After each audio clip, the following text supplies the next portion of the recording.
খ্রিস্টান ধর্মাবলম্বীদের আসন্ন বড়দিন উৎসব এবং 31 ও ইংরেজি নববর্ষ উদযাপন উপলক্ষে আইনশৃঙ্খলা সংক্রান্ত সভা করল সরকার।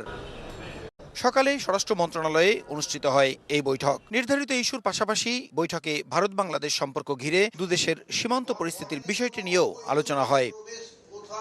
সীমান্ত এলাকায় এরই মধ্যে নিরাপত্তা জোরদার করা হয়েছে। সীমান্তে অবৈধ অনুপ্রবেশ বরদাস্ত করা হবে না জানিয়ে স্বরাষ্ট্র উপদেষ্টা বলেন, সাম্প্রতিক ঘটনার কারণে দুদেশের মধ্যে নেতিবাচক পরিবেশ তৈরি হবে না। কোনো বিদেশিকেই অবৈধভাবে বাংলাদেশে থাকতে দেওয়া হবে না।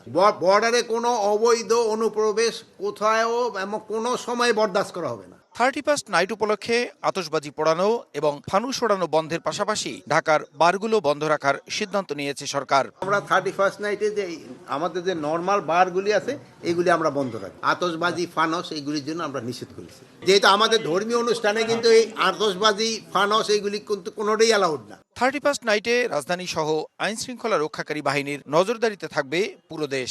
অনেক সময় তারা বিভিন্ন জায়গায় বিভিন্ন ধরনের পানি টানি খায়, এইগুলিও আপনারা একটু নিষেধ করতে পারেন। প্রসূন আশিস, সময় সংবাদ, ঢাকা।